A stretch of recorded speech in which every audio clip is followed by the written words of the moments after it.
Cool. People showed up, Ragnar, just to talk to you. No, he showed up because of you. They say like, oh, that's the star. I don't know about that. Super Angel tried to kill me. They threw me out of a plane. That didn't work. Okay. So we're still waiting for the... No, it's fine. Awesome. Cool. Sweet. Thank you all for coming. I'm Avery. This is Ragnar. This is the 5th installment of my show called The Weekly Startup, where I interview kind of super cool people like Martin Willig or Trine Kask or now Ragnar. In the future, like Zuckerberg, maybe. I don't know. He's not cool anymore. Like. I don't know. Maybe he's more cool now. He's the edgy guy. No, he's just spending time with just governments and, talking how he hacked the world. So that's your next move, yeah. So before we get too deep into conversation, because I think Ragnar and I are able to yell at each other quite a bit, I want to thank a few people, one of them being LIFT99 for hosting the event and being super... You have to use microphone. Sorry? What? Oh, okay. Thank you. Is that better? Let's say thank you to microphones. Yes, thank you to the guy who invented microphones. He should be the interviewee. No. But thank you to LIFT99. That's the lovely place you're sitting in now. If you live under a rock, this is LIFT99. My company, Modash, which is a new early-stage startup doing audience-targeted influencer marketing. And last but definitely not least, these guys. Siidrikoda is the drink that you're drinking right now. Sulev here in the back with the Siidrikoda logo shirt is taking questions afterwards because they're raising money right now on Funderbeam, and I think they're at like €500,000 so far, something like that. 600,000. So this is probably your last chance to invest in Siidrikoda before it's a unicorn. Yeah, so have a drink and go check it out. Go check out their campaign on Funderbeam after the show, or during if you feel like you need to invest right now. And by the way, the most important is I just had a nice chat with the founder like 2 minutes ago that they won gold medal like a year ago. Yes. So basically that's the best cider company in the world. Literally. And it comes from Estonia. Yes. Cool. So yeah, so this is by the way first time in Lift we are drinking alcohol on the stage. This is alcohol free, right? Oh, this is alcohol free? Yeah. Oh my god. Don't worry. This is just but service alcohol was well or not? Oh, okay. Yeah. Yeah. That's so bad. I was like, I'm just thinking about why this is not having any effect on me. So yeah, Ragnar, thank you for being here. Very cool. Estonia is kind of, I don't know if it's exploding right now. What's going on? Everybody is getting money and doing cool stuff. Does everybody saw the news today? 25 million news. Starship just raised 25 million. So another day in Estonia. Yeah. So totally coincidentally, 30 minutes before the show started, Starship announced 25 million funding round and a new CEO. Yes, basically the backstory is that Ahti Heinla, who is the founder of Starship, he's an amazing guy. He has been working in 2 different things, like he has been CTO and CEO. So finally he got the help because it's close to impossible to run a company doing 2 things same time, so thank God. And for those of you who don't know, Starship is, as well as a member of the Estonian mafia, they're also the robot guys from this, in the back there, there's a delivery robot. They do like, it's a delivery service, right? Yeah, so basically have been focusing lately like last 2 miles that you are living maybe in campus or whatever and you want to order something. And but what the coolest story is, the company started because they attended in NASA competition. Ah, really? Yeah, and they was like, we have a team, what we do now? So they basically was like, oh, let's do some roboting thing. And this is how actually the company started. So. Yeah. So how did you first meet Ahti? Because you guys seem to be fairly close or friendly. Yeah, like it's easy. Like I just burned his money, and like in my first startup, basically. Oh my God, it was like almost a century ago. It was 2000. I don't know, like 10 years ago. Oh my God, I'm getting old. So it was 10 years old then. Thank you for that. So basically, yeah, it was 2008 most likely. I did my first startup, and I didn't had any clue what means investor. I was like, those guys just give you money and they are like, making your life happy, Which actually with Ahti is an amazing guy. Like he's the one of the guy which has been in many ways by the inspiration for Lift, because I don't know no one who has given so much back to community as he. in many ways. But anyway, he invested to United Cats and Dogs back in 2008. So Was that the first one, United Cats and Dogs? yes, this was my first startup, and we raised money from Ambient Sound Investment, which is the Skype technical founders investment company, and that's why I know him 10 years. So Okay, so just to be clear, you had a company and it was United Cats and Dogs. yeah, that's the coolest name, isn't it? Come on, like, who loves dogs here? Fair. Like, like almost half. Who loves cats? That few people as well. Oh, so many cat lovers. So that's the thing, by the way. Statistically, every second household has dog or cat. Huge market. But how to make money, not so clear. Okay. I once heard you, I creeped into you a little bit before the interview, and I heard a talk you had given, I think in Riga, and you said that you had a company and the news media all over Estonia called you a huge fuck up or something, and so was that United Cats and Dogs? Did you have that horrible of an impact on the world? Yeah, but the best news, best funny fact is that before United Dogs and Cats, I spent all my life in media. So basically, I know all people in media. I don't know anymore. And then when United Dogs and Cats failed, sadly, then I was not only like biggest fucked up in Estonian history. I was pretty much like blacklisted almost by government officials. What went wrong? Like many things. What was United Cats and Dogs? Let's start. So basically, it's like Facebook, but you make profile for your dog or cat. I love it. I loved it as well. I have still a dog, by the way. I was my dog Ricky has been in United Dogs and Cats. He has been in 4 startups now, and he has met Estonian President Ilves, Estonian President Kaljulaid, and also one Estonian Prime Minister. But anyway, so what went wrong? Sorry. The wrong went that we started from Estonia and we had huge traction here. We had like everybody loved us. We had so many users. And we made money by advertising. Okay. And that's a very bad model. Especially in Estonia, you don't have enough people to advertise to, or? No, actually, we made some money, but the problem was that when we scaled to the other countries, we didn't reach to the critical mass. Okay.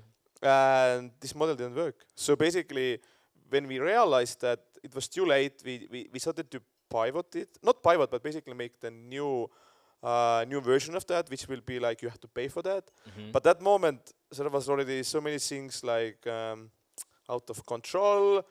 We was not too much like same page with investors, and then just things.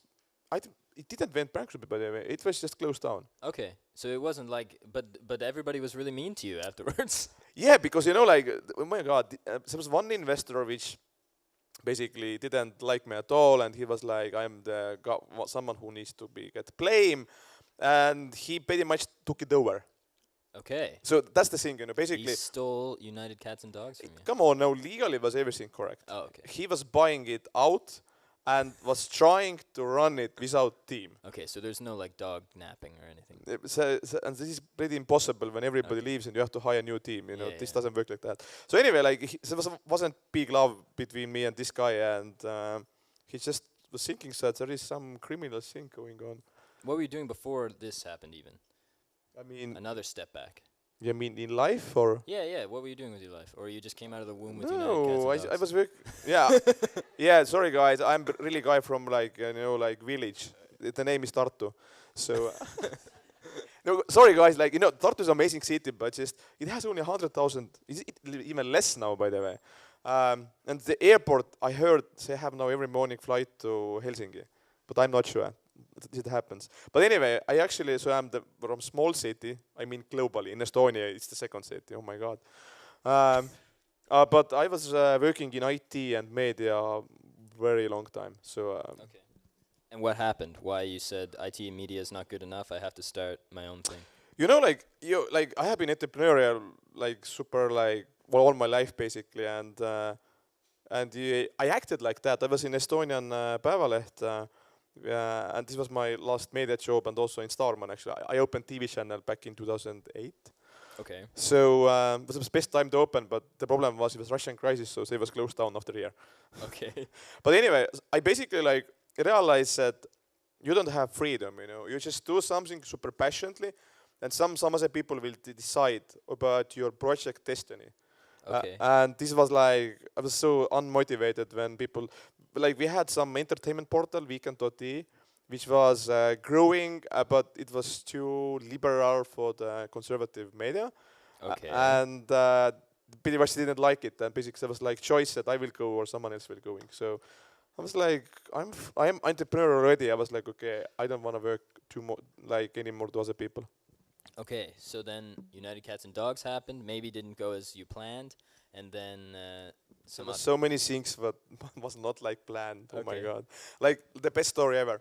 Basically, like, you know, when things will go bad, then they can go extremely bad.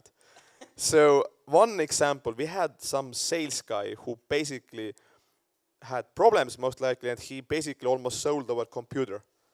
Like he had like some loans which he need to pay back, so he went to the place where you can give your computer and he will give you some money.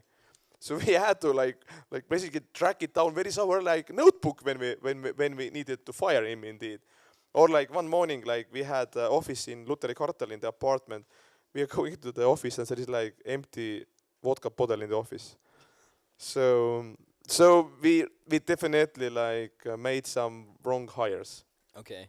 So then after that, what was the next project that was at least worth talking about? Like Pipedrive and Garage 48. Okay.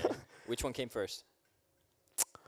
I think that this is a good question. Garage 48, I think that Okay. it pretty much started in 2010 February. Okay, that's interesting because I always was under the preconception that like Pipedrive it came, you guys had success, and then you thought, how can we give back to the community in some way and kind of drive entrepreneurship or something? But it started from we like hackathons or?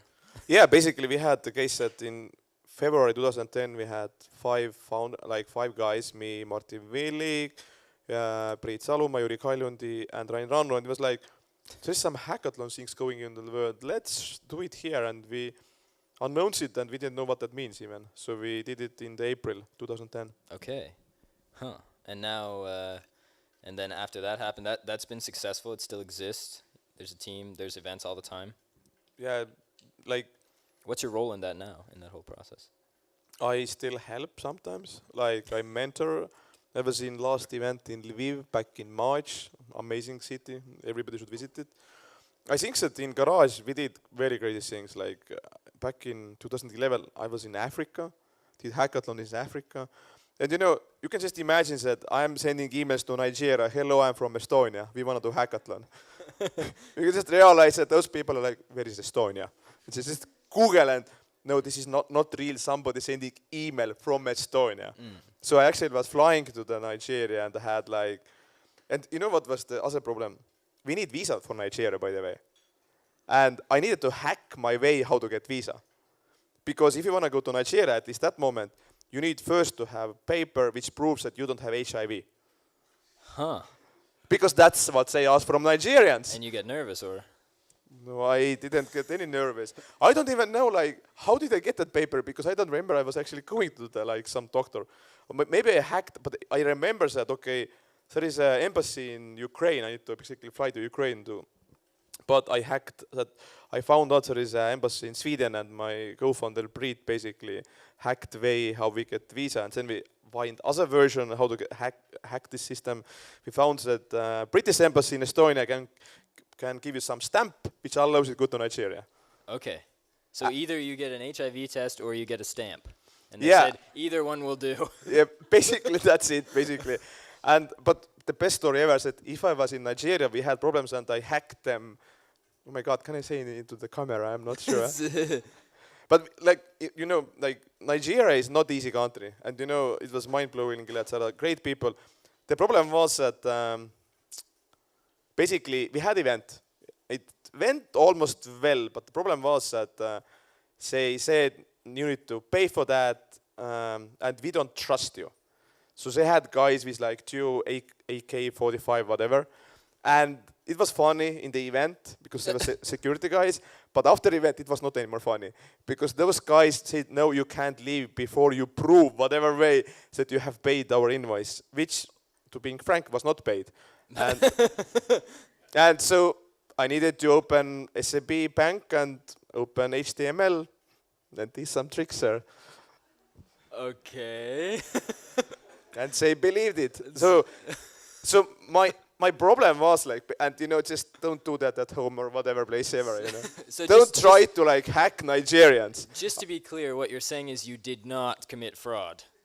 No, I actually paid the invoice later, Oh, okay. I just like, and because, come on, like the problem was that they made so many problems and mistakes, and we just was not ready to pay it like that moment, but some moment later. So I first time opened like, HTML, and you just do some things there, and not more. Okay. We have to cut it out later, most likely. It's all live. It's too late. The internet's already absorbed it. Zuckerberg's listening. But cool. So Garage 48, success. Then some other small project called Pipedrive came along, or?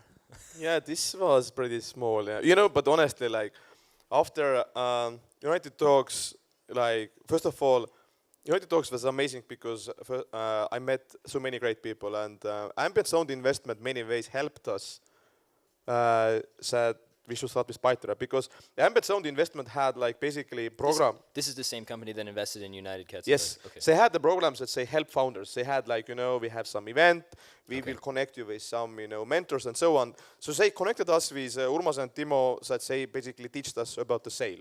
Okay. And we basically get along very well. And one moment you kind of feel that this thing will not end good, And then Urmas came to me and said, we want to build CRM, which really sounded very boring idea, like extremely boring idea. So we want to hire someone. I was like, like that's not how it works in the startup world. So I said, but we're not for the hire, but maybe we can figure out something. So basically, from my talk with Urmas, this thing started, and then one moment we formed a company, and nobody didn't believe it would be so big. Like, okay, maybe Urmas and Timo believed. I was like, okay, let's do it, because I'm anyway broke, I'm sorry. I was not get paid 2 years, so it wasn't money reason. I was like, I need to do something. Yeah. Okay, so then the small project turned into something not so small. What was the process? So you were there from the very beginning of Pipedrive, one of the first. And so you had the team already built from this. Yeah, I'm just afraid that this is fire here. From the investment. They're an investment firm or a. No. Like the case was like basically. By the way, another great thing, Basically, in the early days when we have not signed documents yet with Pipedrive, so Urmas and Timo is going to some local like experts in Estonia, which is working in banking, and saying, we want to make company. Which original name, one of versions was Crocobird. Isn't it a good name? Crocobird. I mean, it's definitely better than United Cats and Dogs. So anyway, but sorry guys, we didn't end up with that, I don't know. But original name was different. It was Crowty, like Crow T, which we used website a long time. But anyway, story is, so I don't remember I think the news was already out that I'm the biggest, like basically, loser in all Estonian history, and everybody should just, put me in jail and so on, or at least send Siberia. Man. So at least. Yeah. So in Gulag or whatever they call the place. So and those guys basically we are forming the Pipedrive, blah blah blah. They go to some super smart people working in bank. And they just propose, we are making new companies, there are 5 co-founders, and you just, share equity. And those guys looking, no, don't do that. Don't ever do that.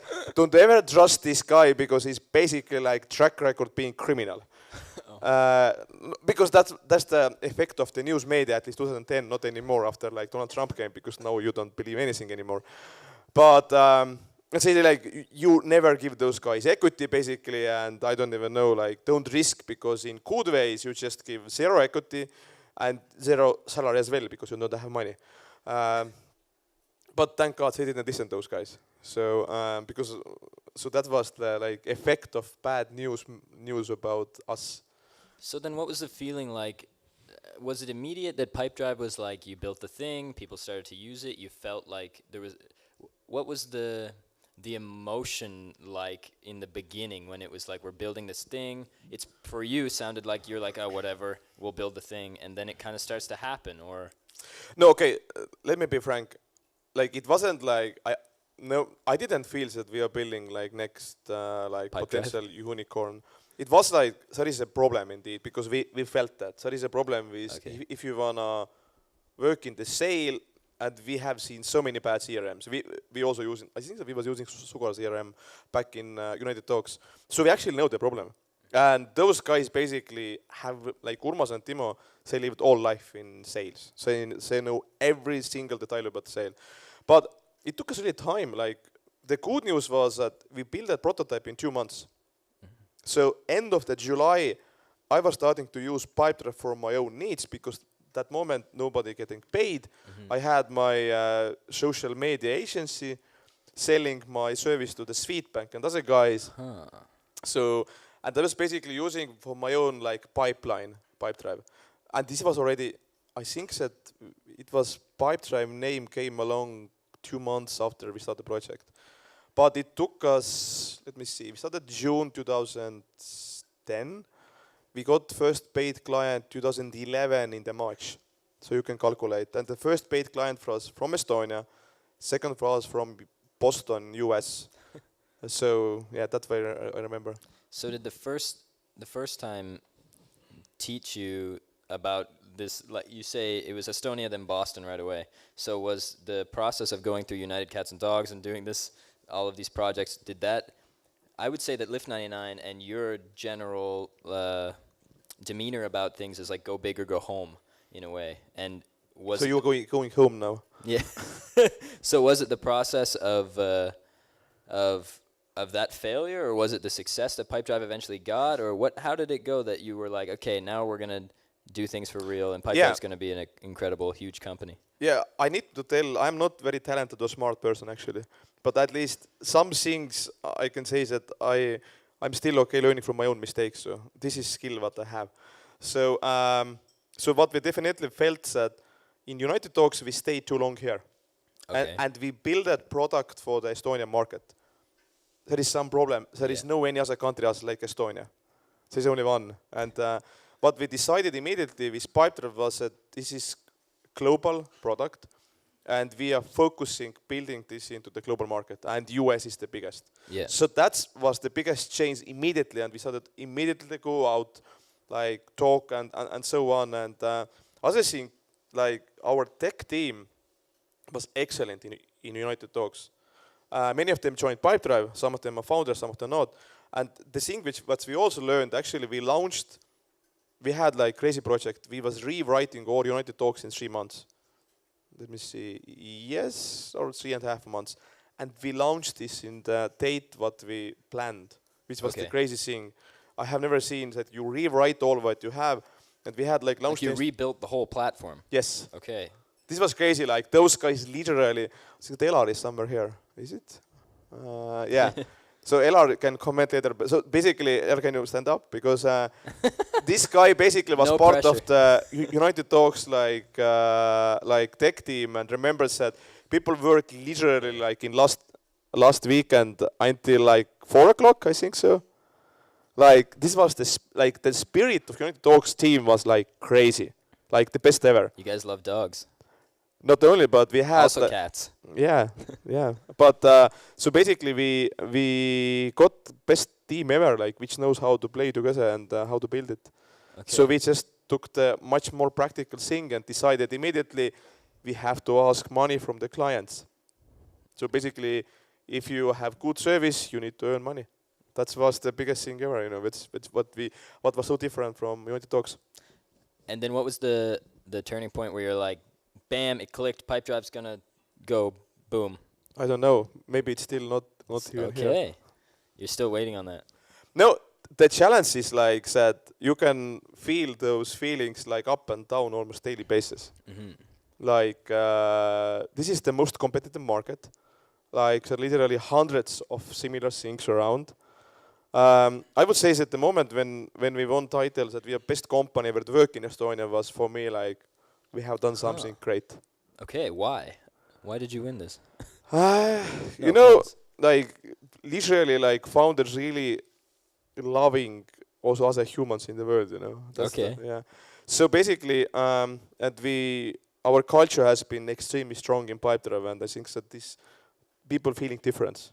I would say that's why maybe we won it, because the voting was done that they will ask from people who work in company, people who have left, and then make kind of like, analysis, and this is how we was beating everybody in private sector.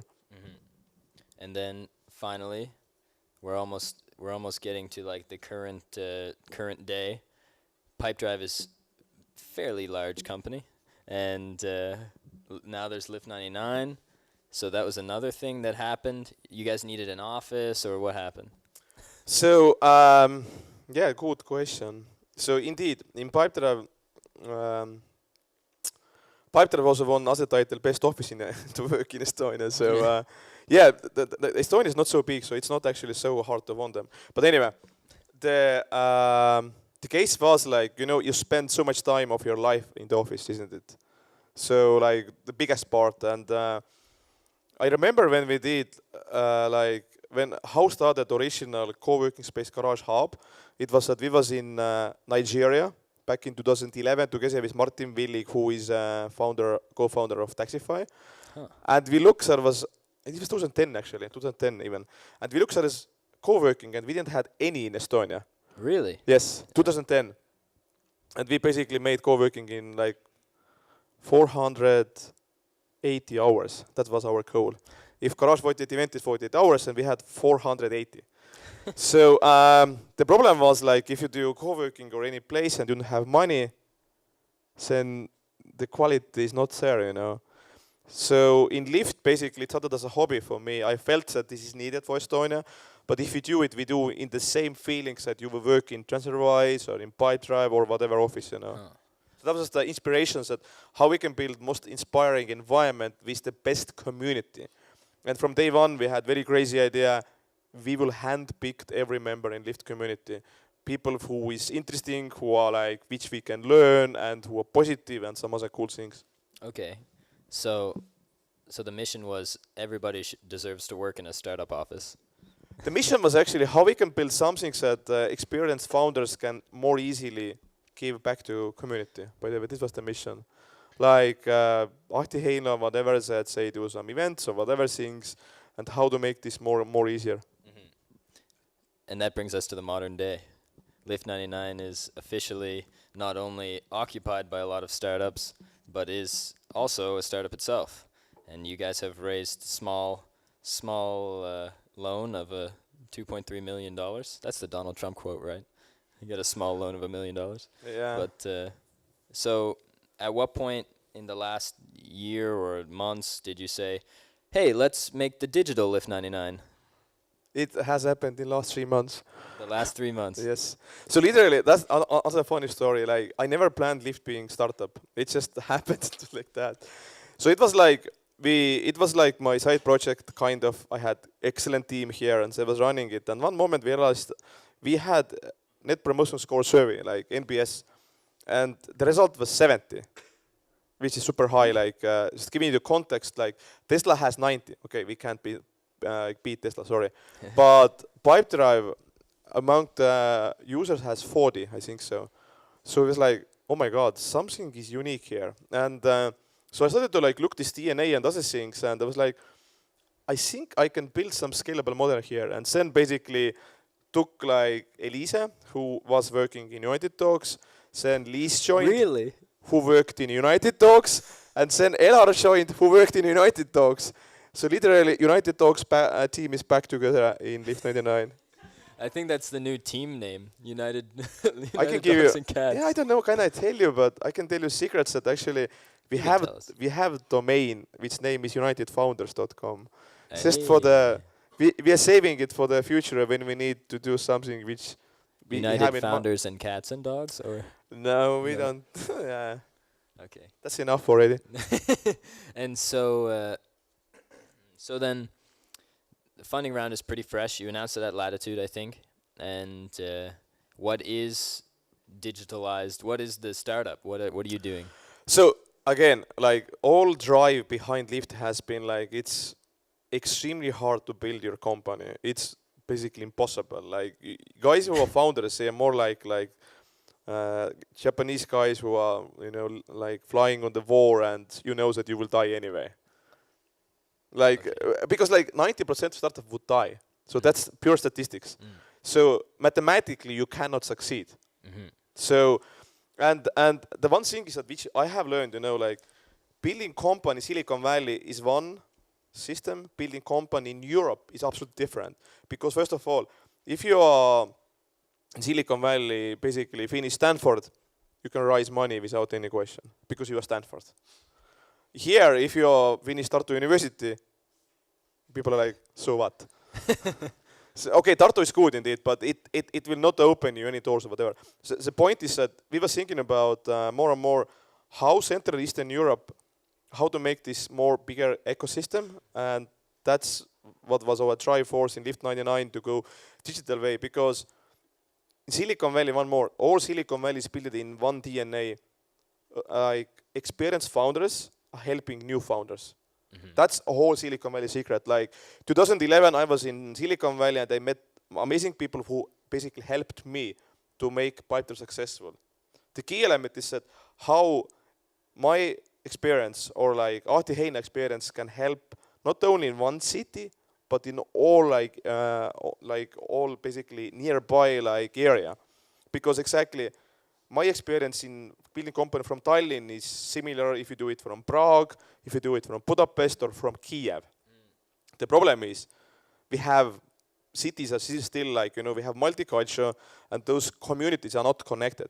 So that's the key element which we're trying to solve here, like basically building invitation-only founders network, which has one mission.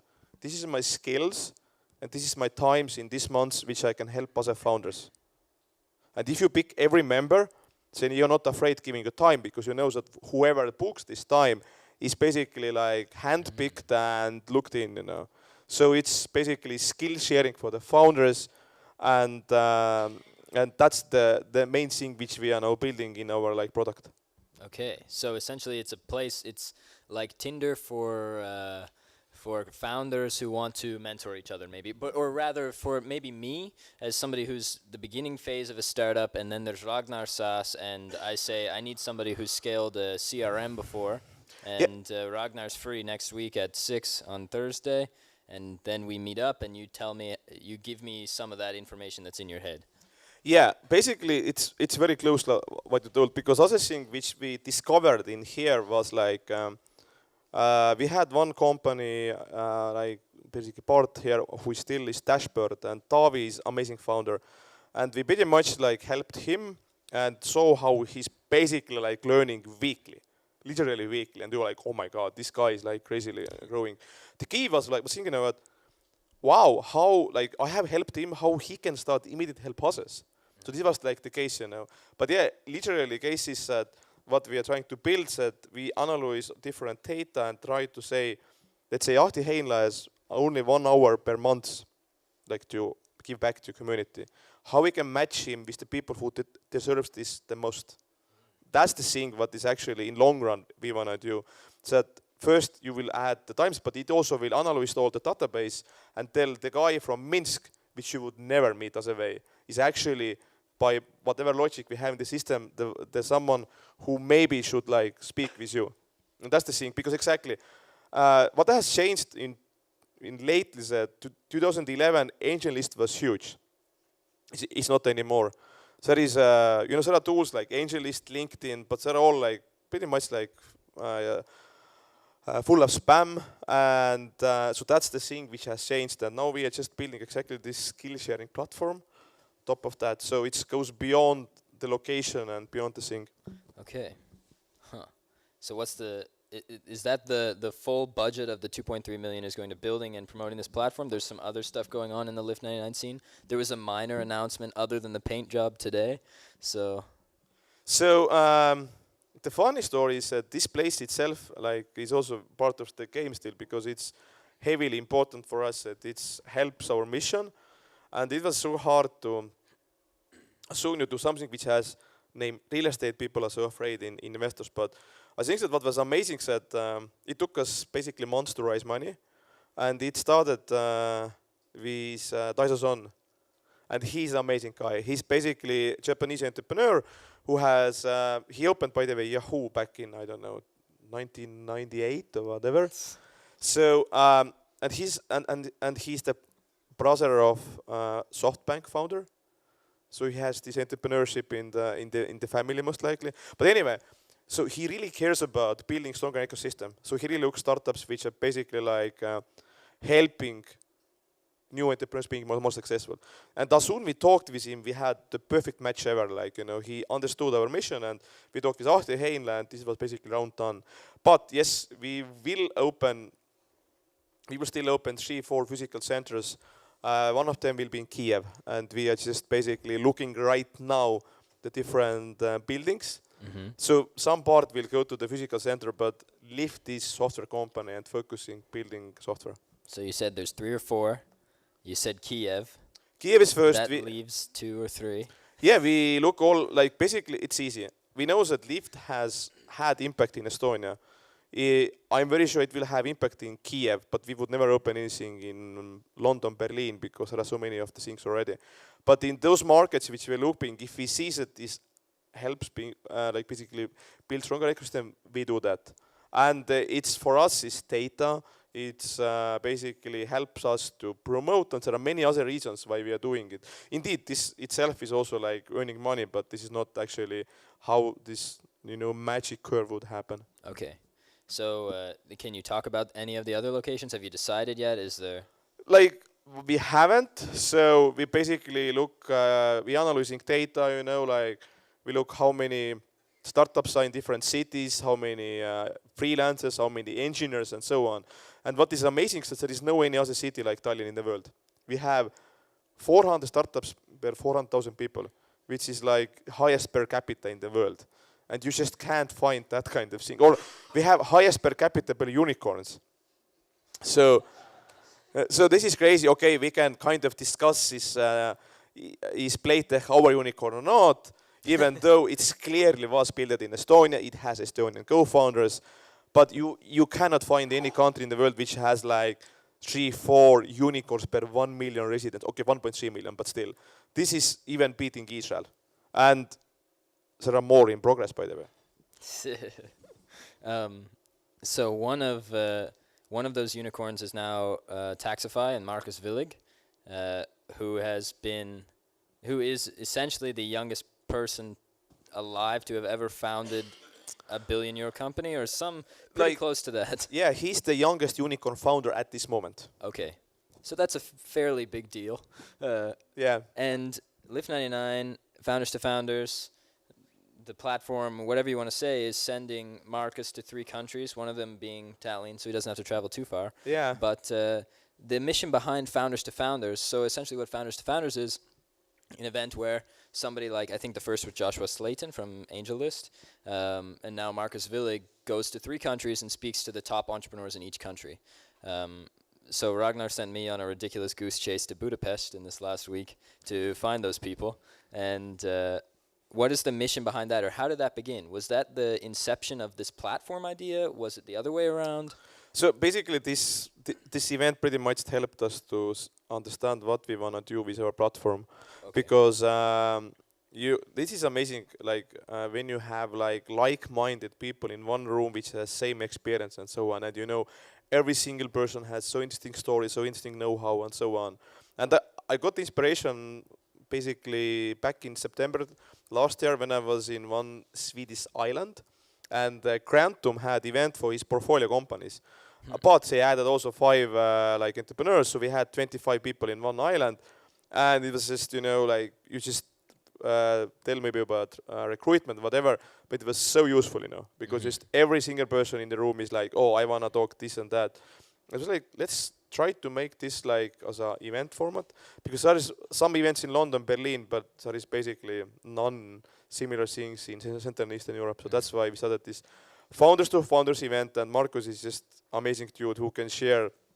And why we do it like in the format which is pretty like the event, like today we have here live show, okay, but Founders to Founders is totally off the record. There is no recordings, like literally. We even thinking about taking phones away, because then people can say many things off the record. Like, okay, I have like telling some things here which is uncommon, like telling those things to the camera, but But usually people, like if you go and drink beer in the bar, people tell you many things which is very valuable. But on the stage, they usually are very like polite, and so on. They can tell that this, whatever investor is basically, you should avoid it. So that's why we made this new format, which we are doing now every quarter. Mm-hmm. You do a lot of stuff, dude. So there's LIFT99, there's Pipedrive, there's the Founders to Founders series, which I consider a totally other, it's another thing on your plate. There's now the platform. There's an investment recently in a company called Dashbird, which I assume, knowing you, isn't the kind of thing where you throw money at something and then leave them alone. I guess you're probably involved somehow in that. What is Dashbird? How did that come about? That's an interesting story. I know you're excited enough to write about it, so. Yeah, but I would still say that I'm like 90% of times focusing Lift, so because everything which I do is connected with that one. Mm-hmm. So yeah, I have done angel investments, and I just checked my mailbox that back in 2014 I made intros to Markus, and 2 investors invested to Taxify. But I didn't have money at that moment, so damn, I missed that opportunity. Even though I need to tell, like, he's one of the most crazy guys I know ever. Like Markus Willig, you mean? Yeah, because he, like, I just don't understand how he did it, but he hired people through Skype, which is the craziest thing ever, because how you can hire people without meeting them. But why not? So, and that's what I love with Markus, because he has broken so many rules and proved that basically fuck those rules. So, but anyway, yeah, I have done some angel investments, also Verif, which is amazingly, I have done amazingly well. Dashboard. I have a feeling in a few years, when you look in your email inbox and you see that you managed to invest in Verif, you're going to be very happy. I am already super happy. Yeah. I have like very like straightforward rules. I only invest guys which I wanna like work together. I basically ask myself, if I would not be in Lift, would I join this team and being as a co-founder or whatever? That's my thing. If I'm not excited about the team idea, I'm just not investing. The team is the key thing. I just look like very founder Karel and Dashboard Van David. He is just, like super amazing guys. It's just, like... Also super young guys. Kind of, yeah. They're not like 50 yet. Yeah. So then Dashbird, which was Verif, I guess Verif must have been the most recent then. But no, Verif was in last year. Dashbird was this year. Yeah. Okay, so then what about the people at Dashbird especially was it that made you say, if I didn't do Lift, I would be a co-founder and therefore I'll give you my cold hard cash? Like the founders is like the best quality ever. They have 3 founders. They know each other like 6 years. They work together in Toggle. They have 2 heavily like technical co-founders, Ahti and Taavi and Mikk. And then 3rd co-founder knows everything about marketing. It's just, match made in heaven. And I remember exactly when we had dinner, I was like, okay, I'm sold. I'm just investing. And then immediately I took call to Pipedrive co-founder Martin Tajur and other folks. And other thing which I look, is my network helping them, And I made intros and they basically closed round with one month. They basically was flying to London, Berlin, and San Francisco, and everybody's like, oh my God, he's so amazing. And I was in London now 3 weeks ago, and everybody asked, so who won this, deal, basically? There were still people excited about Taavi, like, because he had choice what money to took basically in. So they did it in a month. Have they disclosed how much they raised? Yes, they disclosed 800K, I think so. Okay. And they got like Passion Capital, which has many times won title like best investor in Europe. So. Okay. So again, Estonia is like, there's a lot going on. What do you see? Recently on LinkedIn, you made a short post about a small company called Swedbank, and the post wasn't necessarily friendly. It was essentially their logo, and it said hates e-residents underneath it. And I remember when I seen that, and I thought, I got nervous because I have a startup visa. I'm not an e-resident, but I thought, what's going on? I don't know. It seems important if you're willing to kind of call them out publicly. So what do you see as the issues in the scene right now, and especially what was this about? Oh my God, yeah. I need to tell, sadly, I'm very emotional sometimes. So I got like message in the morning, and I was having my cafe in whatever cappuccino in Reval Cafe here. Good choice. And I wrote basically this text like in 5 minutes and just pushed it out. And I never imagined what happens next. I basically like I started to get calls and some other things like all mates started to call me. I was like, they asked me, can you go to this forum TV show or whatever? And I was like, no way. I don't have that time, you know. But the issue was basically, so the Max, the guy who had problem, he just receives email.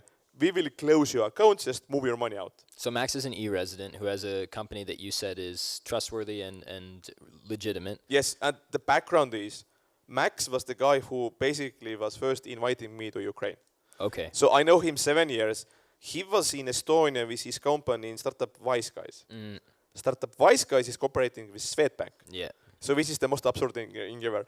And then Swedbank... And what happened was Swedbank shut down his account. No, after this thing, they basically told me, like privately, we are so sorry, we would never do that. And they basically didn't shut down. It's okay, but that was the plan. That was why you were so upset. No, I was so upset because the banking regulations are killing e-residency. I was not, because what has happened is that there was, some money laundering cases in, I think, the Danske Bank or whatever. Okay. And there was one bank which was closed in Estonia.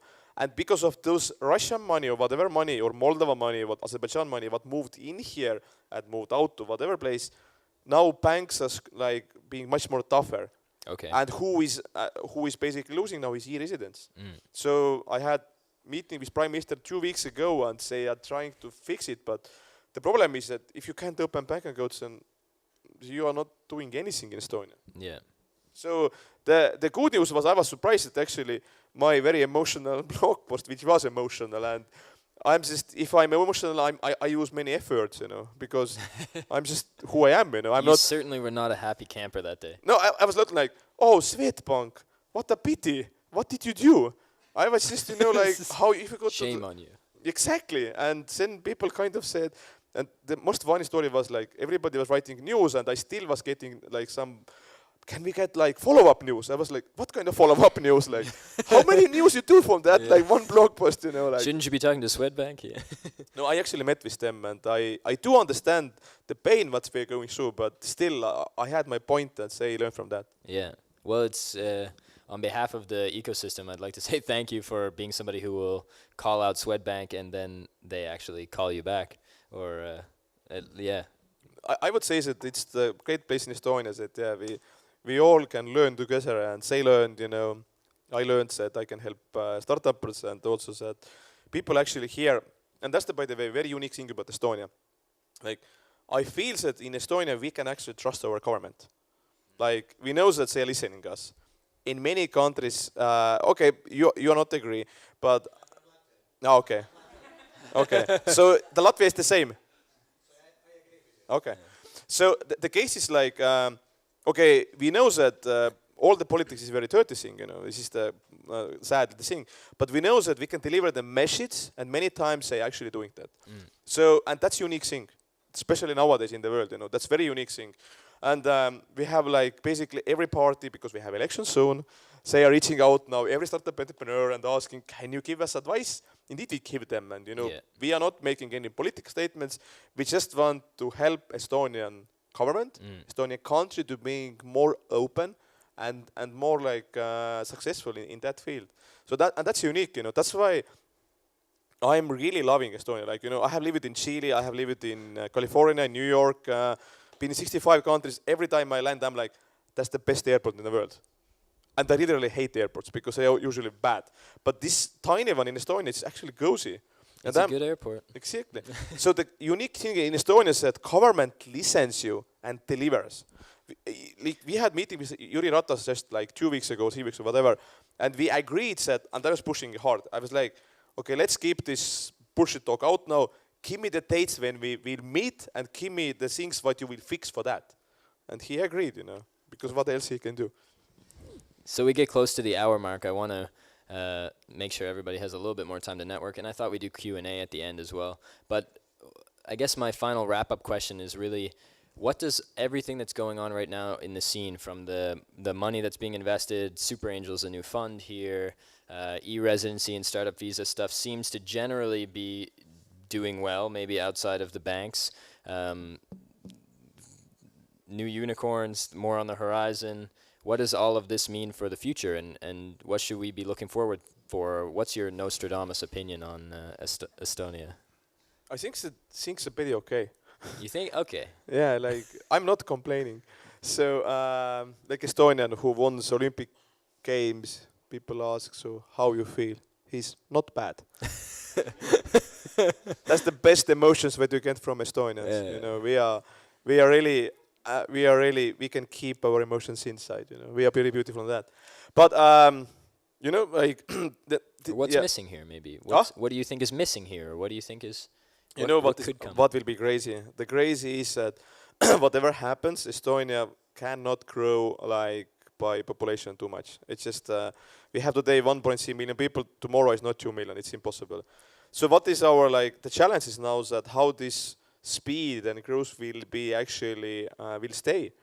Like that's what we are focused if we speak with government. Like if we have more foreign founders like this dude here. Yeah, like one moment he would marry, like many people want already said he would marry, you know. And one moment he would have kids, you know. How we can have like education which supports that, how we can have medical system and so on. So that's what we don't know, because clearly we have to open borders to the talented people. That's the DNA of Silicon Valley, which is now more closed, you know. So we need to think about like how we can be as a society more open and more friendly. Because this hateness, what's going on, it's affecting already some people. So that's our like real challenges. And I would say that this is really mind-blowing. Like I have also not seen the moments that 3 months ago, Singapore VC has billions of money flying to Estonia with delegation of 10 people. And you know, that's because to flying here is not easy. Let me be frank, you know. That's Helsinki is easy, by the way, especially Asia. But the fact that people are taking notice and people are flying here is amazing. And also, in Silicon Valley, London, there are like investors are looking, oh, you are Estonian, we want to talk with you. Like basically, Estonian stamp is giving some quality already, which is so amazing to see. So yeah, I think that this year, by the way, I can predict already, we will make record in fundraising, because we have to almost like 300 million together. I'm very sure there will be more news. Just follow the news in next weeks. Days, hours, minutes? No, like I can guarantee you next 2 weeks will be more news. Did you want to make a phone call so we can announce the news now? No, okay. All right. Like there are many guys which I know is signed papers and would basically like announce the news, but they would kill me if I tell those things. So deal can like go off. So this would happen, but I'm more worried. Yeah, like literally now is like. The key question, how we have more talent. So that's our challenge. Okay. So, yeah, does anybody have any questions for Ragnar? Or maybe someone want to ask his number? It's only for you. Yeah. Mario, you have a mic. Cool. Hi, Ragnar. Congratulations once more. Thank you. You seem to have a lot of interest in Africa, especially Nigeria. I wanted to know. What are your plans? Do you plan to evolve the skill sharing platform to Africa? Because there is a lot going on in the tech ecosystem over there, and I just wanted to know what are you thinking about in terms of Africa. Oh my God, yeah, I have been like, I think that especially Nigeria is huge, and you know the fact that this is the fastest growing country now globally, like you guys are growing so fast by population numbers. This is crazy. I think that the example is in the 50s it was kind of 50 million, and today this is like 190 million. Think about that. This is like Estonia should try whatever they're doing. No. It's just Estonian family have like average most likely 0.9 kids or whatever. So by the way, I already talked with my friends in Nigeria, and I shared what I do, and yes, LIFT is definitely some moment going to Africa, because our aim is really, one more time, how to connect amazing founders from those emerging markets. Because Silicon Valley is not so much needing it, but we exactly here can speak and share the things, the lessons, and so on. And this is my passion. I have lived in California, which is an amazing place, but it's not solutions that we all have to relocate to California. The key question is how we help that we can be successful from whatever place in the world we are. That's the main mission behind LIFT99. True. If you're building your company from Estonia or Nigeria to US market, you need to have your sales office or marketing office there. There's no question. But you still have your engineering, whatever country. You still have your heart and soul somewhere. So that's the thing, So we are really, our mission is, removing borders and connecting amazing people. So in the sense, Lift platform is in even peer-to-peer education. But yeah, I'm just waiting when I will be next time in Nigeria, because from the all African events, we had Nigeria, Ghana, Uganda, Kenya, and South Africa. Nigeria has the most energy. Like, I just remember that this was and those stories which you heard, like, one girl was basically, was in US. She was basically studying rocket science, basically. And one moment, just FBI calls and her visa was cancelled. And that's the sad story, but we, just don't even understand. Like, building company is impossible, but if you do it from, like, Africa, this is, like, impossible, right? Like, 2 times more impossible. Well, what I can say is, just from my experience in the last week in Budapest, was that this is Estonia, for me, I'm from Canada, for those of you who don't know, but Estonia is the first startup ecosystem that I slowly growing into and that I see. And so for me, when I experience a problem, I'm like, ugh, I thought Estonia is supposed to be this amazing startup ecosystem. But when I'm traveling and I go to Budapest and I see all the work that's being done there, but hear of the difficulties of the locals there, it made me much more grateful for what is going on here, because it really is something as simple as e-residency or the startup visa, or the fact that you can start a company so easily it's a huge barrier to entry if it takes you 6 months to start a company or whatever.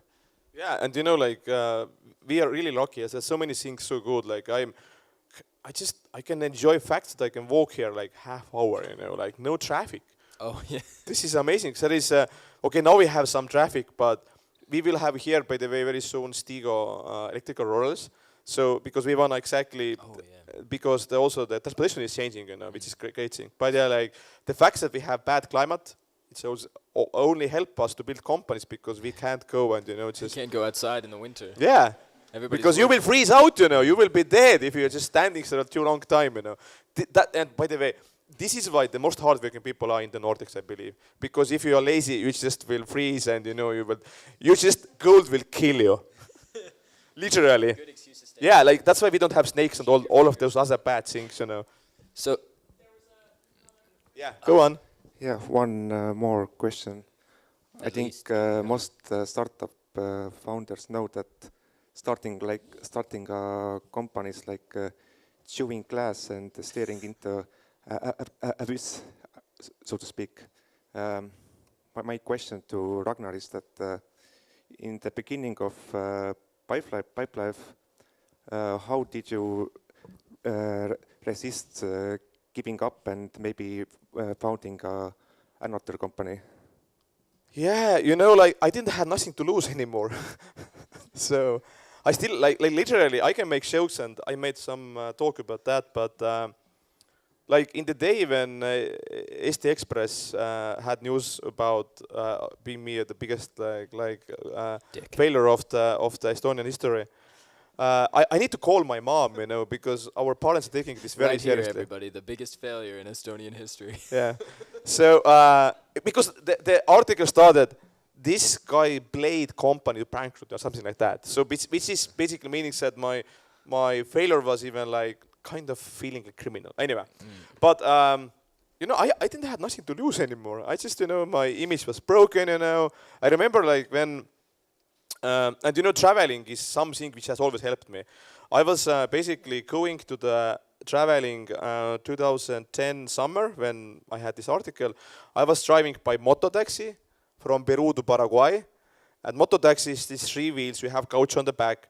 It was 2,000 kilometers, whatever. I was almost killed 4 times because, there is no rules, too good rules on the traffic. And I understood that, what the fuck, I am actually like happy person. I am like, my health is okay. I live in an amazing country.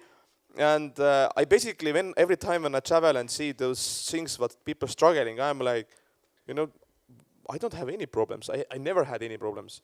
So in that sense, yeah, it's just, you know, I was still dreaming, you know. And I had amazing co-founders. It's just, you know, two guys from Pipedrive was my co-founders in United Talks. So we have been going through like fire and water or whatever. So this thing really was like thing. And you know, if you see any kind of success, like, oh my God, people are using us, check mark. You see first payment. We had like monitor on the office, which made dun dun if you have money in. One moment we needed to switch it off because it was constant. It was costing more to run the Yeah, program. so it was just disrupting because you needed always like put like, we had, by the way, even project, a serious project, like we had basically one device, hardware device, which we wanted to sell our clients that if you won the deal, it will make some blah blah blah, some music. Somehow we didn't like produce it. So it was about celebrating the small successes and understanding that you maybe didn't actually have so much to lose as you thought. Exactly. So I think that, you know, this is one thing which I heavily like care is that how exactly we as a founders can help each other to go through those bad times. Because the biggest thing what I actually believe what makes founder wonders that you are a risk taker. And you know that you can burn down whatever thing, you can just lose whatever things, you know. You can move to Estonia. Yeah, this is indeed the bad thing, whatever you can do. But like key element is that how we can help each other go through those like hard moments. So. Nice. Nikita? You're loud.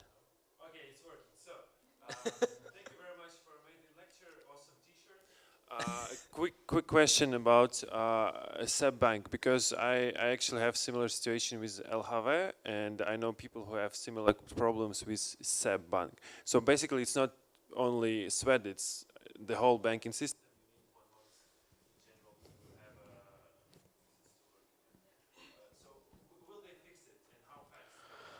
Okay, there are some hints how to do that. First of all, if you can be client of LeapIn, you will get bank account. Like basically there are some things like say basically tell if some e-resident will come here and say open a company here and say will do accounting through LeapIn, then you pretty much get your bank account opened. The next thing what we basically agreed is that all LIFT99 community members also get bank accounts. Otherwise, Ragnar posts on LinkedIn again. So, but because you know what's the problem with banks? They don't have know-how to understand that is your crypto thing or whatever, blah, blah, blah, dog thing actually real. That's what they don't understand. But we can easily understand this. It's just bullshit bingo or it's the real company. So, there are like two things. I would say that we talk with government and we hope that the things would change better. And what is actually in the change that you have still some Finnish bank, Olvio, I think so, which is the most friendly. So we hope that there will be more partners and some of them is more startup friendly. So I have high hopes that the things is changing and I have some solutions. And as I told you, banks itself, and the other thing, you know, like I would say that LHV usually is friendly, but again, he says still the bank. And the reason is easy. Banks are afraid that if they do something very wrongly, they can lose US dollar like license or whatever. And one bank in Estonia lost it already. Yeah, so that's the example. Same time we have bank in Estonia, you know Coinbase is using LHV by the way. Coinbase, official bank is LHV, beat that. TransferWise is using LHV. So you can imagine how much money is going in. So LHV actually is very friendly. But again, if you don't have history and so on, then for them it's hard. So there is no guarantee. But these two things is something which helps you. And also looking Olvi, whatever other things can also help. Any more questions? Maybe we do one more. No? Yes? I have one very practical question, maybe advice to ask. I am a Pipedrive user. Thank you. Pipedrive customer support question How coming many? right now. Do we have more Pipedrive users? 1 here, 2, 3. Nice, you know. Thank you guys. Oh, me. Yeah, Like it. okay. The question is not related to Pipedrive actually. It's, with Pipedrive you help salespeople and sales teams. But I have a challenge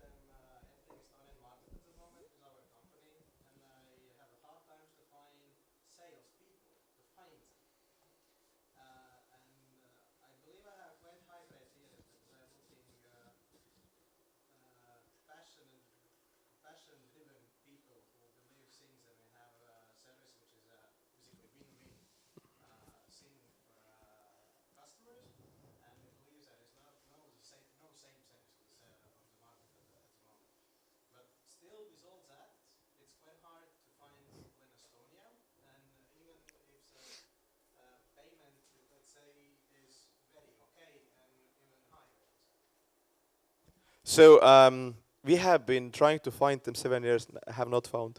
I read actually today even that in San Francisco this past year, the two biggest sales positions that were missing were teachers and salespeople. So I think that Estonian salesmen are very aggressively waiting client calls.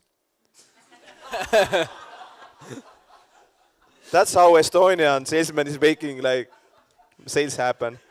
So yeah. So it's not in our like DNA. You know what I can tell you? You should look those guys. Estonia is the second country in the world by how many people every summer is selling books. This network is very valuable. Students who are going and sell from June to August, from 7 a.m. to whatever 8 p.m. books. That's the most horrible sales work in the world. If you do it, you are good salesman. So you should try to basically find those guys and some of them because like sale is not in Estonian DNA. Yeah, the question actually is, I understand and I agree with you about the book sales. Like this is one of the best training ever for the salesman to grow.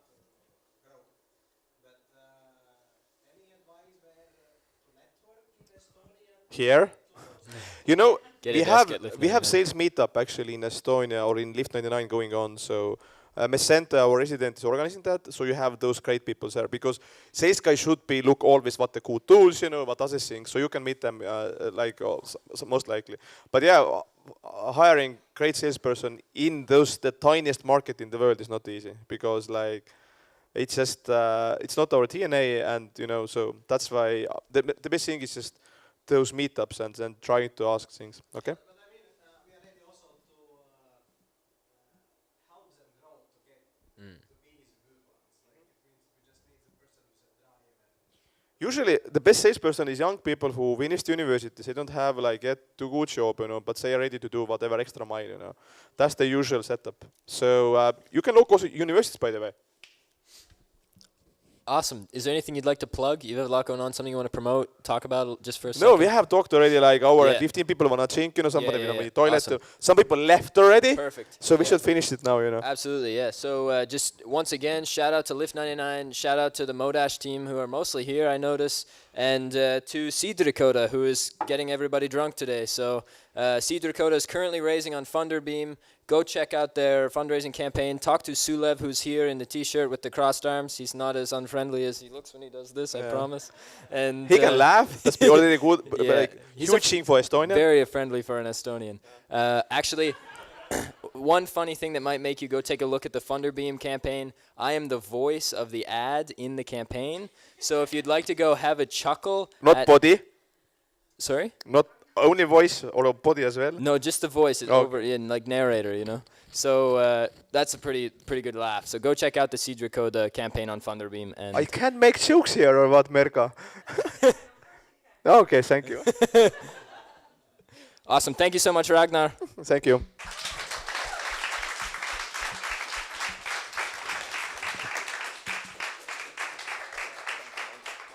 Okay, so we have still more cider, so let's go. There's a and lot of drinks, yeah.